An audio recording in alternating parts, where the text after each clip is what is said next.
the film from Australia, the romance that maybe will be a romance at the end, maybe there'll be a sequel to this. Obviously a movie that starts off with a man getting kicked in the balls, and I heard the groan of all men, basically, because it's, I don't know if it's ever happened to you before, it's not fun. So basically, but it's set up for comedy, because like, you know, it's comedy 101, kick someone in the balls and we laugh, right? So that's how they set up the film. Like, American, you know, what's that Americans Funniest Home Videos? That's like, maybe 20 million people watch that every week because they people get kicked in the balls. But obviously there's a kind of a cool twist to it. Almost a throwback movie too. If people watch movies, comedy movies of the 70s, where that kind of fart film, like that yarn kind of tone to it, where it's a case of mistaken identity, a case of like city streets, long angles. Double being the two people clashing. I didn't get it. They're doppelgangers. Why is, and yeah, I think I got a little lost in the story. I did like it. It's kind of a fun movie, and got really into it, and you know, waiting for what happens.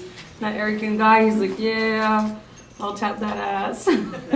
But I didn't get the whole plot. What was that? Well, basically, a lot of young men wear flannel, like those kind of shirts. So basically, there's two guys. Basically, there's two men who look the same. One's a thief, one's not the thief. Exactly. And so they meet into each other. And yeah, like I said, I'm trying to remember the movie. It's Barbara Streisand was in it. Peter Bogdanovich directed it. What's the movie I'm thinking about in the 70s? Can anybody help me? Sorry. What's up, dog? Pussycat? Nope. It's something like that, but it's sort of the same kind of tone to that movie. And my apologies for not doing the research on that, because just when I was watching it for the second time, I'm like, yeah, this is so that movie. Basically, like there's briefcases, there's purses, and it's all like kind of a case of twists and turns and comedy and shenanigans occur. Right. Okay. So there are two different people and Two different bags. two different bags. But they looked exactly They the look same. exactly the same. And when he got They ran into each other. They switched bags. so the guy that ended up getting arrested was that. The guy who ended up getting arrested shouldn't have been arrested. It's the guy who's trying to find the So the guy. guy that got hit by Yeah. the cab is really the one that is the thief. Yeah. Does most of you guys get did you guys? I think this is one of those stories where it's nice guys always finish last. I mean, they could have dressed them slightly differently, so they look similar but not exactly the same. That was a little, I thought, you know, they look virtually identical clothes, pushing the coincidence quite a bit. But, you know, I was willing to, I actually thought it was a great movie. I thought it was pretty funny the way they interspersed funniness with, you know, kind of that painful yikes kind of stuff.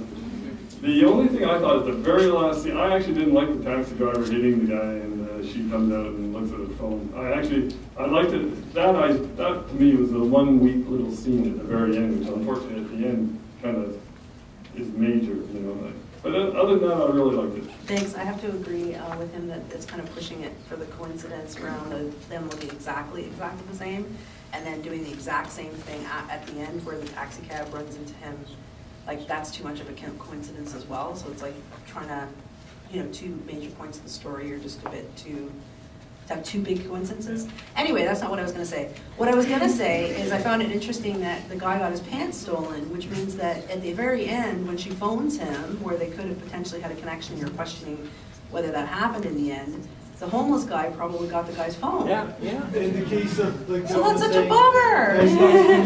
Yeah, exactly. Yeah, but it was cute. See, I am really hoping that this is the short film that the filmmaker made so we could get a feature.